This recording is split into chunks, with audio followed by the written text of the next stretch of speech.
Bueno, ¿qué tal? ¿Cómo les va? Vamos a seguir trabajando en torno al texto de Freud, el chiste y su relación con el inconsciente.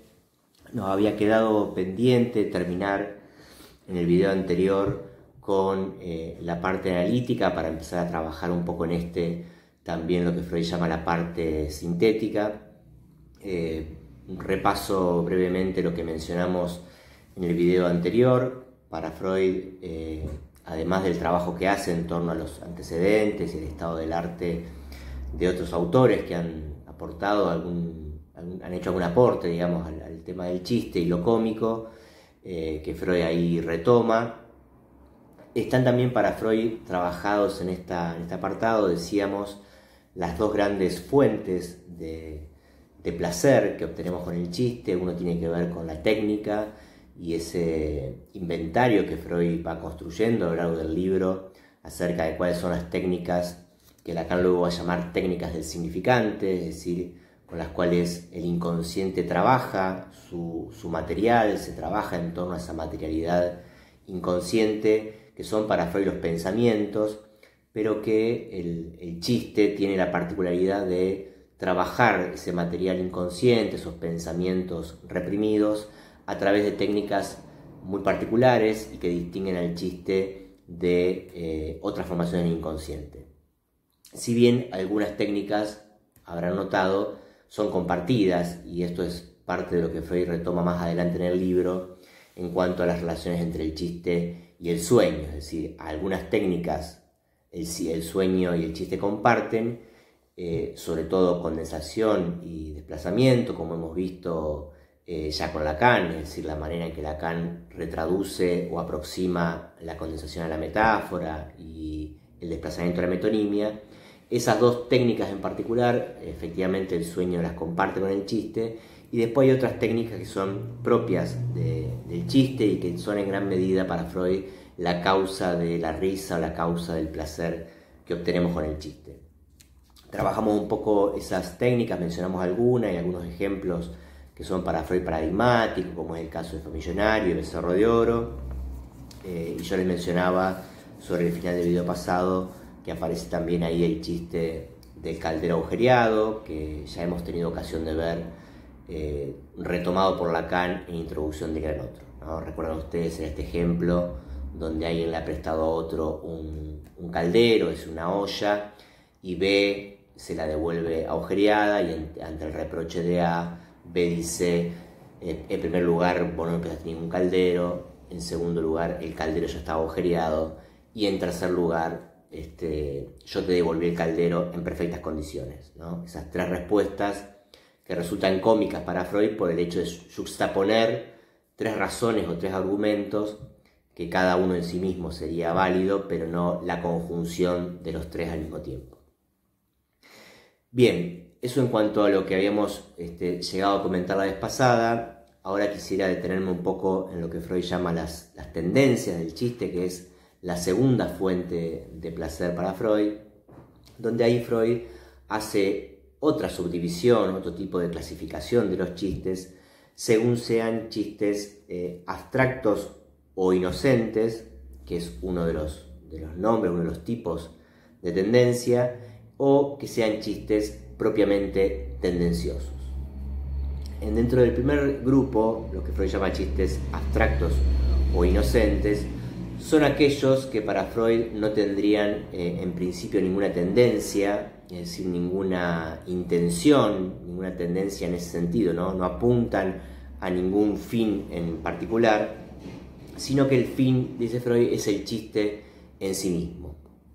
Son el tipo de chistes donde predomina el juego de palabras, donde no hay una intención particular de quien hace el chiste de transmitir algún tipo de pensamiento.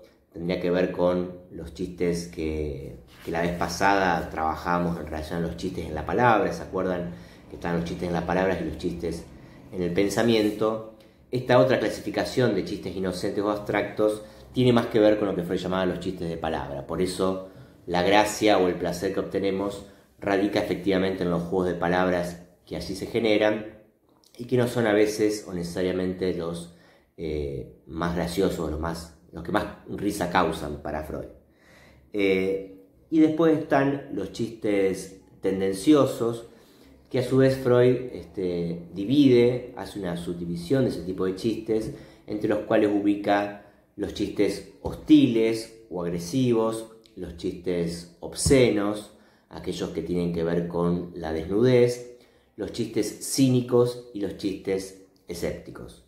Esas 4 subdivisiones integran para Freud el chiste tendencioso, es decir, aquellos en el cual sí hay una cierta intención, sea una intención hostil o agresiva para con quien escucha o bien para quien es objeto del chiste, chistes obscenos, ¿no? Donde ahí la tendencia tiene que ver con generar cierta incomodidad o poner en escena, poner en palabras algo que estaría reprimido o censurado por su carácter obsceno y que el chiste permite decir, o bien chistes cínicos como la blasfemia, dice Freud, o bien chistes escépticos. Para cada uno de estos subtipos dentro de los chistes tendenciosos, Freud da algunos ejemplos que podemos ir viendo y ubicando en el texto. En el caso de los chistes hostiles, encuentra un ejemplo en la página 98, que es el ejemplo de Serenísimos.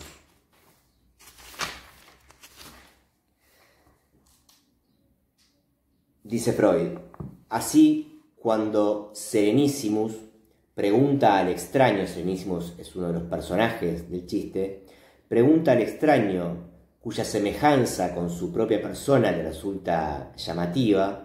Es decir, el contexto del chiste es que Serenísimo es un rey que ve recibir a un súbdito en su presencia, en la sala, en el salón real, y Serenísimos nota cierto parecido físico entre él y esta persona que viene a visitarlo, frente a lo cual exclama lo siguiente: ¿su madre estuvo alguna vez en palacio? Es decir, dando a entender Serenísimos que el rey, o sea, el padre de este rey, habría tenido relaciones sexuales con la madre de este siervo, de este súbdito, y entonces él sería hijo de su padre y de otra madre, frente a lo cual el interlocutor le responde: no fue mi padre, ¿no?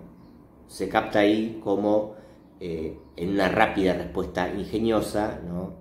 El súbdito le marca al rey algo que en condiciones normales no sería posible, ¿no? Hablarle de esa manera a un rey, pero el chiste produce esa posibilidad. Entonces, cuando el rey se quiere hacer chistoso y le dice, bueno, su madre estuvo alguna vez en palacio, ¿no? El súbdito le responde: no, mi padre, ¿no? Es decir, diciéndole, en realidad, fue mi padre el que tuvo relaciones con su madre, con la reina, y usted es hijo, es hermano medio mío, no por mi madre, porque su padre se la haya cogido, sino a la inversa, ¿no? Fue mi padre el que tuvo relaciones con su madre. En ese pequeño giro, ¿no?, dice Freud, radica la gracia y el ingenio de esta respuesta. Dice Freud, sin duda, que el interrogado habría querido aplastar al desvergonzado, que osaba injuriar la memoria de su querida madre, pero ese desvergonzado es Serenísimos, a quien no se puede aplastar, porque es un rey, ¿no?, ni siquiera afrentar, si no se quiere pagar con la vida esa venganza, ¿no? Entonces el chiste en este caso es un chiste hostil, agresivo, pero que permite poner en juego esa agresividad sin los costes que tendría en ese caso insultar de semejante manera al rey.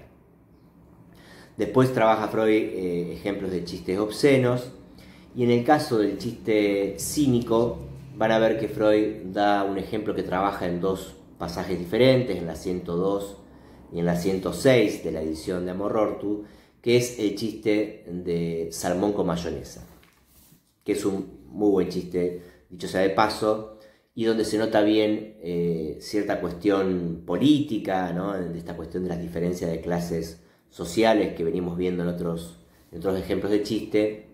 Es un chiste que en este caso podría causarnos cierta gracia también a nosotros, y que Freud ejemplifica del siguiente modo. Dice Freud: me vienen a la memoria dos historias, la del gurmán empobrecido a quien sorprendieron comiendo salmón con mayonesa, y la del profesor aficionado a la bebida. Son dos ejemplos de chistes. Bueno, se los cuento rápidamente para no aburrirlos con la lectura. En el caso del salmón con mayonesa, Freud lo que describe, o el autor del chiste al que Freud cita describe, es que hay un mendigo sentado en la vereda de un restaurante famoso, digamos de nivel de clase alta, ¿no? Al que asiste clase alta de Viena, y pasa un hombre adinerado, ve a este mendigo pidiendo plata en la puerta del restaurante, de alguna manera se conmueve y le da una cierta cantidad de dinero. Al rato, cuando este mismo millonario vuelve a pasar por la puerta del restaurante, ve por la ventana sorprendido que el mendigo está sentado a la mesa comiendo un plato de salmón con mayonesa, es decir, un plato para la Viena de entonces bastante costoso, ¿no? Como si dijéramos un salmón rosado, qué sé yo, en el Piccolo Navío de Rosario. Cuando ve esa escena, el millonario se indigna, ¿no? Y se queda esperándolo al mendigo a la salida del restaurante para increparlo cuando ni bien lo vea, ¿no? Entonces efectivamente el mendigo sale de comer, el millonario lo encara y le dice: pero usted es un cara dura, ¿no? Recién estaba pidiendo plata en la puerta como un mendigo y ahora paso y lo veo comiendo salmón con mayonesa. A lo que el mendigo cínicamente, dice Freud, y muy ingeniosamente, le responde: mire, si cuando no tengo plata no puedo comer salmón con mayonesa, y cuando tengo plata tampoco puedo comer salmón con mayonesa, ¿cuándo comería yo salmón con mayonesa? ¿No? Es decir, una respuesta muy ingeniosa, cínica, dice Freud, que permite al mendigo decirle algo a otra persona que está ubicada en una posición social superior. Lo que usted me está planteando es ridículo, porque si cuando tengo plata no puedo comer esto y cuando tengo plata tampoco lo puedo comer, entonces según su criterio yo nunca debería poder comer salmón con mayonesa, ¿no? Situación social muy interesante, digo, porque todavía ese tipo de prejuicio, ¿no? Que el mendigo de alguna manera desnuda, pone en acto, lo seguimos escuchando cotidianamente, ¿no? Cuando se dice respecto de cierta clase menos favorecida económicamente, son pobres pero mira la zapatilla que tienen, ¿no? O son pobres pero seguro que cable hogar, DirecTV tienen, es decir, ese tipo de comentarios bastante fachos, ¿no? Que a veces se hacen respecto de la clase baja, la clase menos favorecida de la sociedad. Evidentemente es algo que este chiste ubica ahí como poniendo en jaque, ¿no? La posición de ese prejuicio, ¿no? Es decir, que quien dice eso, quien hace ese comentario un poco fascista, lo que está suponiendo es que los pobres no deberían tener derecho a acceder a ese tipo de cosas. Bien, es un ejemplo interesante, por eso digo en varios sentidos. La cuestión, bueno, como ejemplo de chiste escéptico, que sería la cuarta categoría dentro de los chistes tendenciosos, ahí Freud da el ejemplo citado muchísimas veces por el propio Freud e incluso por Lacan también, el chiste de Cracovia, que está en la página 108 de esta edición, ¿no? Dice: en una estación ferroviaria de Galicia, dos judíos se encuentran en el vagón. ¿A dónde viajas?, pregunta uno. A Cracovia, es la respuesta. Pero mira qué mentiroso eres, se encoleriza el otro. Cuando dices que viajas a Cracovia, me quieres hacer creer que viajas a Lemberg, pero yo sé bien que realmente viajas a Cracovia. ¿Por qué mientes entonces? ¿No? Bueno, no sé si este juego que hay ahí con los lugares se entiende. Lo que Freud rescata de este chiste que considera escéptico, ¿no? Donde alguien da una respuesta y el otro supone que esa respuesta es falsa, ¿no? Y lo tilda de mentiroso, ¿no? Es decir, ¿a dónde viajas? El otro dice a Cracovia, y le dice: ¿por qué me dice que vas a Cracovia cuando en realidad vas a Lemberg, para que yo piense que vas a Cracovia? Es decir, ese uso de la mentira, ¿no? Que es muy interesante. Para darles un ejemplo más cotidiano o más accesible, quizá a nosotros, uno podría decir que es el tipo de situación en la que se encuentran dos partners sexuales, uno de los cuales, sea el hombre o la mujer, llega a altas horas, ¿no? Después de una noche de joda, de juerga, como se diría, y su partner, su pareja, lo increpa, le dice: ¿dónde venís a estas horas?, ¿no? Y el otro responde: de putas, ¿no? Entonces la mina se ríe, jajaja, y en realidad viene de putas, ¿no? Pero dicho de esa manera, ¿no? El interlocutor toma por falso una información verdadera, es decir, toma como mentira algo que es verdad, y de esa manera, diciendo la verdad, el interlocutor le hace creer que es una mentira, ¿no?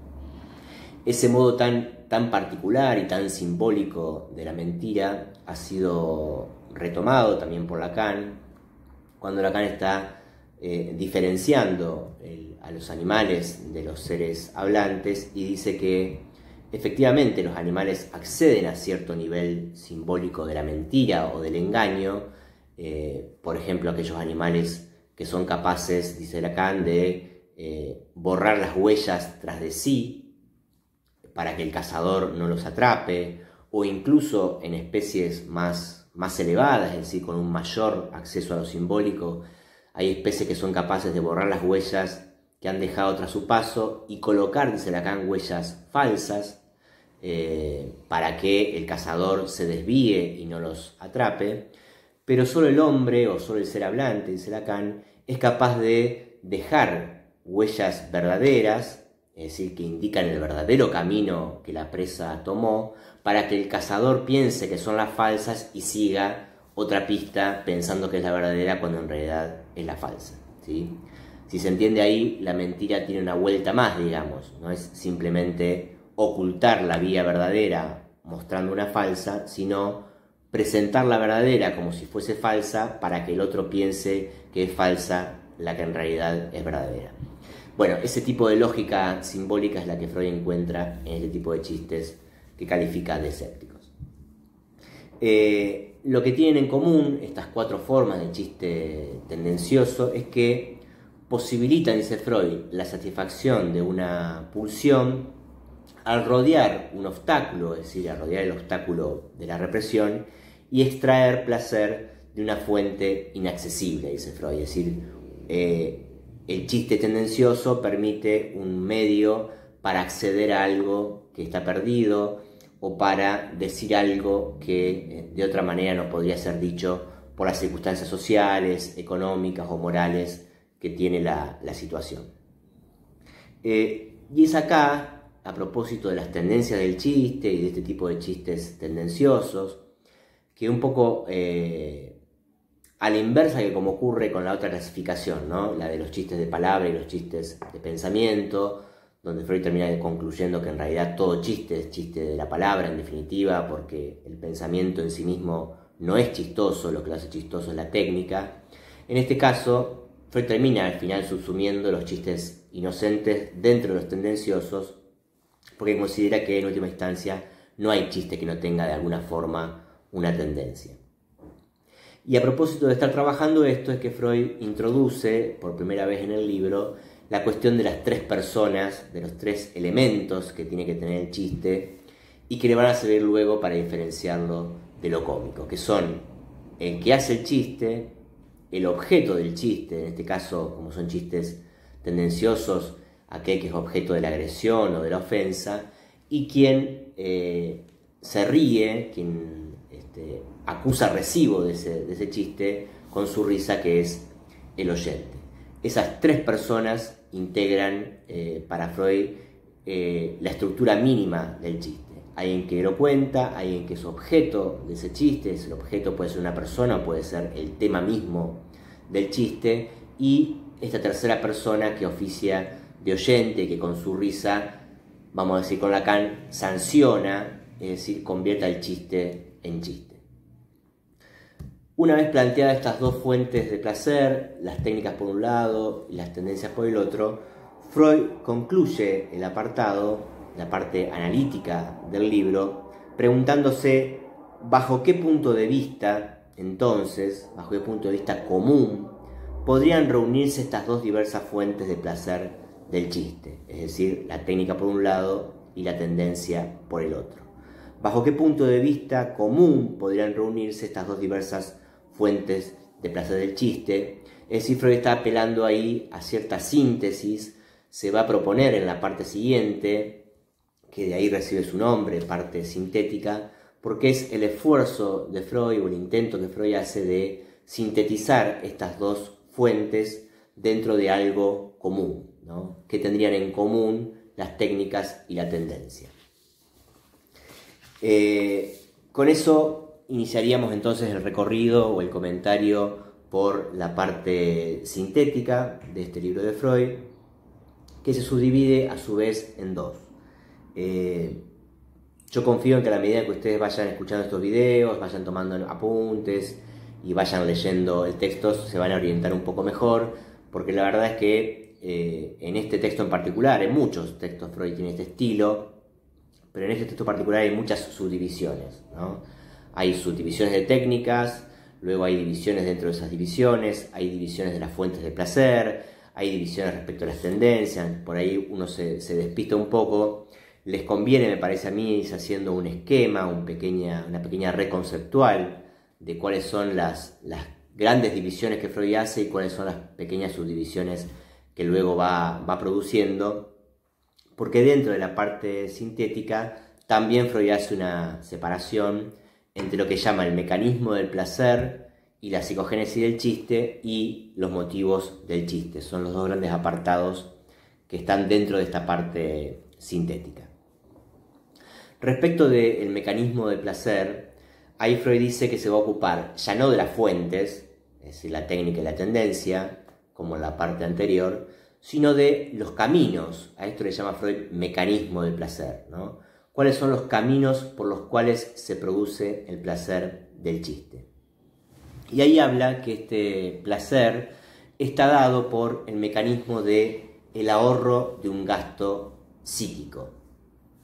Es decir, hay un ahorro que está en juego en todo chiste para el establecimiento y el mantenimiento de cierta inhibición que es levantada en el caso del chiste.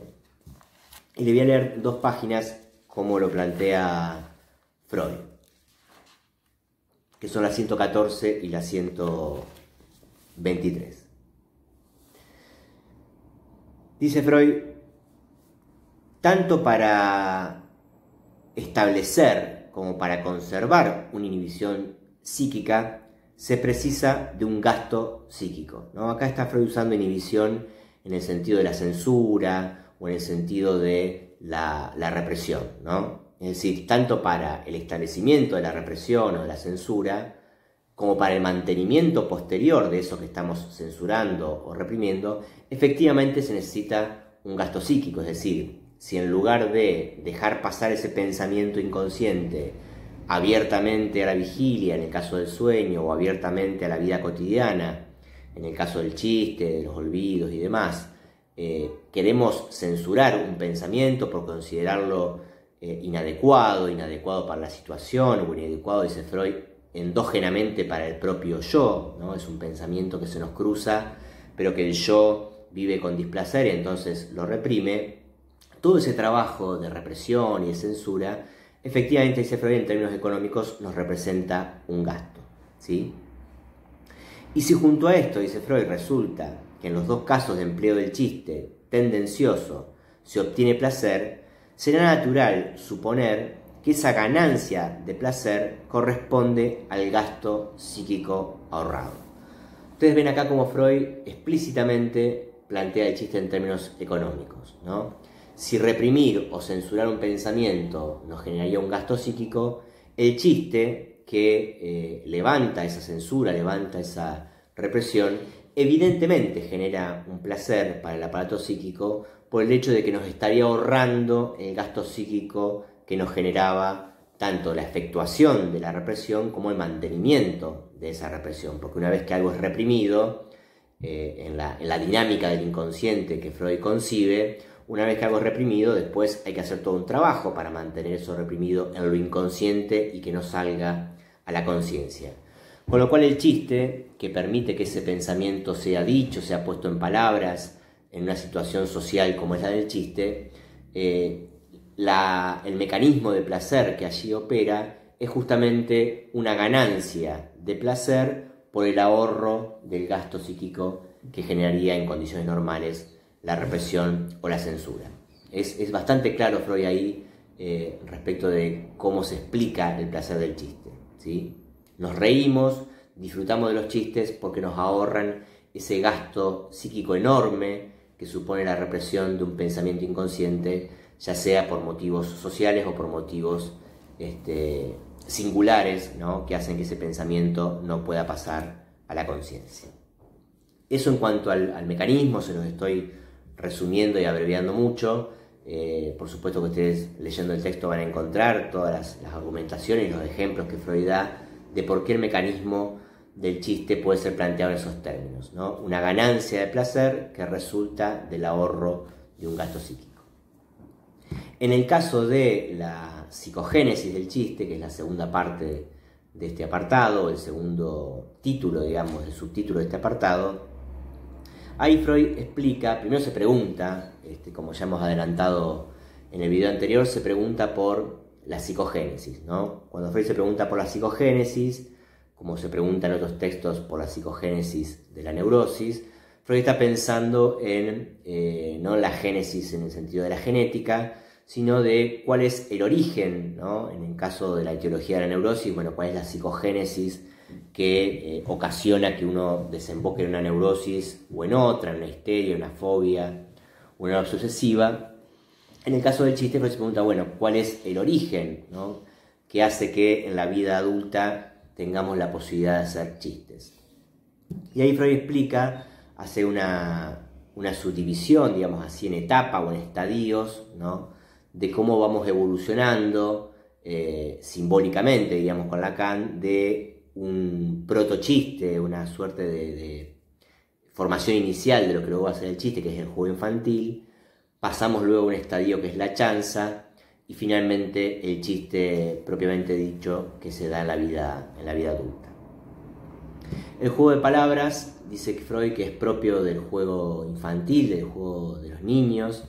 Es decir, los niños tienen, en términos de Lacan, una relación con el significante, ¿no?, una relación con las palabras todavía mucho más lábil, menos moralizante, ¿no? No tienen tapujos por decir tal o cual palabra, y eso recién se va produciendo, dice Freud, por la acción de la cultura, ¿no?, que va prohibiendo ciertos términos respecto de otros y va convirtiendo esos términos en las famosas malas palabras, ¿no?, que no tienen ningún atributo en sí mismo para ser malas, como denunciaba en su momento Fontana Rosa, ¿no? Ustedes recordarán en el Congreso de la Lengua, en su conferencia sobre las malas palabras, ¿no?, en donde radicaría esa maldad de las palabras.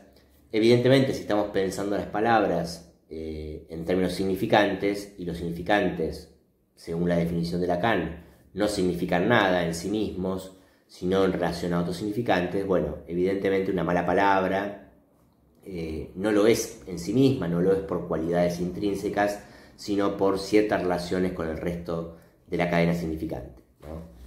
Es decir, que es por la acción de la cultura, de la prohibición social, que ciertas palabras van cayendo en el olvido o van cayendo en la represión en algunos casos, y hace que el juego de palabras infantil se vaya abandonando y que esta prohibición cultural, dice Freud, se traduzca en la formación del superyo, que va a ser el encargado de vigilar que no tengamos cierto tipo de pensamientos o no usemos ciertos términos por considerarlos poco morales. Es la acción del superyo entonces como heredero, como prótesis, ¿no?, intrapsíquica de la cultura, la que hace que en algún momento abandonemos ese juego de palabras infantil y pasemos, dice Freud, a la chanza, que se diferencia para Freud fundamentalmente del chiste en que la chanza no tiene ninguna tendencia, mientras que el chiste siempre tiene una tendencia, ¿no? Por eso les decía que la clasificación anterior entre chistes inocentes y chistes tendenciosos, Freud después no la sostiene, porque en realidad considera que todo chiste es tendencioso y que en todo caso lo inocente o lo abstracto queda más del lado de la chanza, que es este segundo estadio en la psicogénesis del chiste, por la que pasamos todos en algún momento. Después de haber abandonado el juego infantil, jugamos con las chanzas, que son juegos inocentes, mucho más abstractos y sin tendencia para Freud.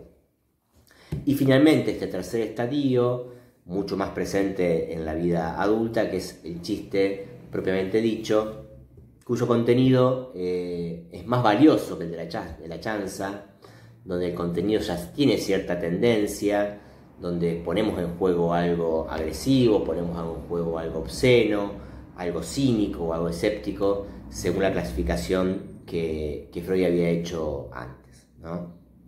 Y en el medio, entre el juego de palabras y la chanza, es decir, los dos estadios antes de la formación del chiste propiamente, entre esos dos, entre el juego de palabras y la chanza, Freud ubica el talante alegre, en la 122, ¿no? De una manera, me parece muy interesante, porque ahí Freud está ubicando con talante alegre cierto estado de ánimo que a veces tenemos cuando estamos bajo el efecto de alguna sustancia, alguna droga, alguna sustancia tóxica, que nos ubica, ahí dice Freud, entre el juego infantil, ¿no?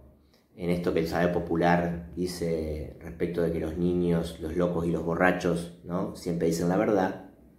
Hay algo de cierto, efectivamente, en ese dicho popular, porque bajo los efectos de esta sustancia, de cierto talante alegre, dice Freud, que obtenemos con ciertas drogas, efectivamente, ¿no?, decimos cosas que en otro contexto no diríamos, que luego obviamente olvidamos, no solo por la acción química de la sustancia, sino porque efectivamente eso luego cae bajo la represión y no recordamos lo que hicimos anoche, por ejemplo.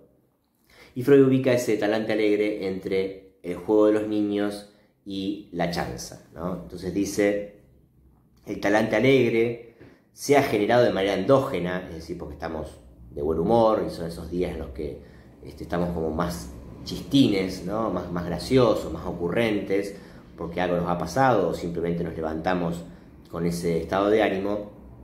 Se ha generado de manera endógena el talante alegre o producido por vía tóxica, ¿no?, que sería el caso de las sustancias de las drogas, rebaja las fuerzas inhibitorias y entre ellas la crítica, y así vuelve de nuevo asequibles unas fuentes de placer sobre las que gravitaba la sofocación, ¿no? O sea que también el talante alegre, sea obtenido de manera endógena o sea obtenido por alguna sustancia, también produce esta rebaja de las fuerzas inhibitorias que habían ocasionado la represión. Y es que el talante sustituye, dice Freud, al chiste, del mismo modo como el chiste debe empeñarse en sustituir el talante, en el que ordinario reina la inhibición de posibilidades de goce, entre ellas el placer del disparate. Bajo el influjo del alcohol, por ejemplo, dice Freud, el adulto vuelve a convertirse en el niño a quien deparaba el placer la libre disposición sobre su decurso de pensamiento, sin observancia de la compulsión lógica, ¿no? Es muy interesante que fíjense que ahí Freud señala que no sería el alcohol o el efecto que produce el alcohol la anomalía, la patología, sino que dice Freud es la compulsión lógica, es decir, la tendencia que tenemos los adultos a pensar demasiado lógicamente, a pensar demasiado en general, pero demasiado lógicamente, es decir, bajo las órdenes de nuestro super yo, lo que Freud considera patológico, ¿no? Y en realidad el alcohol lo pone del lado de cierta liberación, de un estado de inhibición que de otro modo no tendríamos, ¿no? Con lo dicho, dice Freud, esperamos haber puesto en evidencia que las técnicas de contrasentido en el chiste corresponden a una fuente de placer. Y solo necesitamos repetir que ese placer proviene de un ahorro de gasto psíquico, un aligeramiento de la compulsión ejercida por la crítica, ¿no? Esto es muy importante porque la crítica, ¿no?, aquello que Freud en su momento llamó la conciencia moral, ¿no?, la conciencia crítica que tenemos respecto a nuestros pensamientos y de nuestras ideas, es efectivamente lo que después en Freud se va a convertir en términos tópicos en el superyo, ¿no? La segunda tópica del superyo.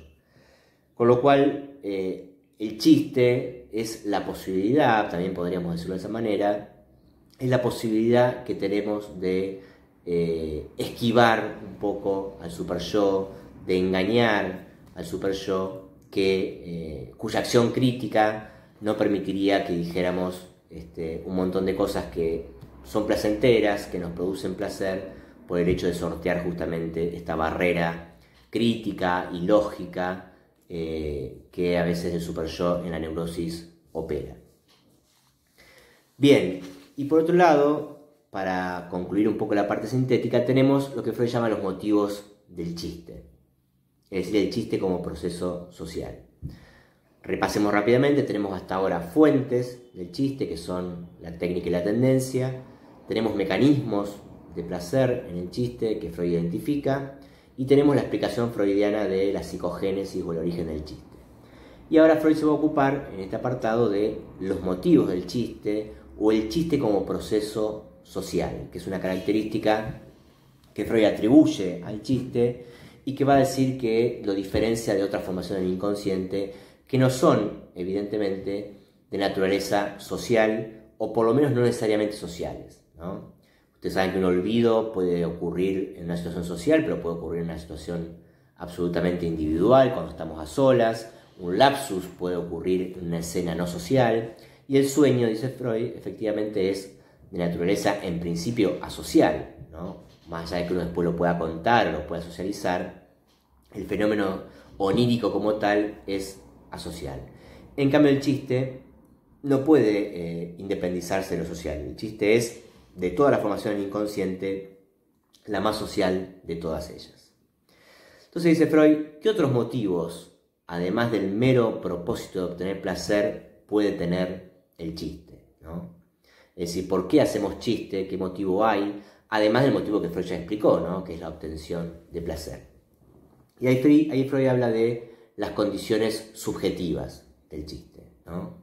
Es decir, se mete un poco más con la singularidad, ¿no? Con el aspecto más singular del chiste, que es el que hace que, si bien un chiste puede estar socializado y puede ser contado por mucha gente y causarle gracia a mucha gente, no deja de estar ajeno cierto motivo inconsciente, que es el que hace que recordemos algunos chistes, por ejemplo, y no otros, que hayan impactado en nosotros ciertos chistes y nos provoquen más gracia algunos que otros. Ahí Freud habla de las condiciones subjetivas del chiste, ¿no? Es decir, hay un motivo más allá de la técnica y más allá de la tendencia y más allá del mecanismo de ahorro del placer, que hace que algunos chistes sean particularmente graciosos para cada quien, y eso ya no es colectivizable, no es universal, ¿no? No todos los chistes tienen el mismo efecto en nosotros, y eso responde, dice Freud, a ciertas condiciones subjetivas. Es en ese contexto en que Freud vuelve en la página 134 y 135 a Famillonario.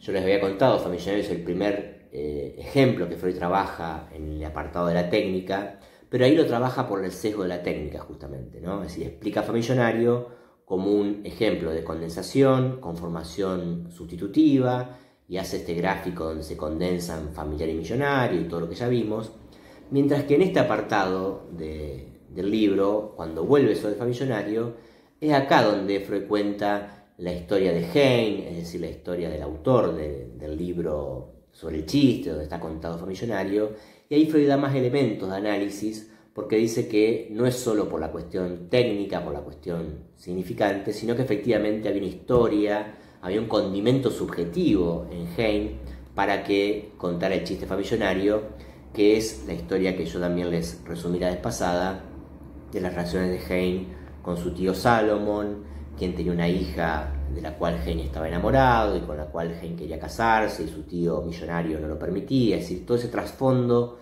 histórico es trabajado por Freud en esta parte a cuenta de lo que él llama las condiciones subjetivas del chiste.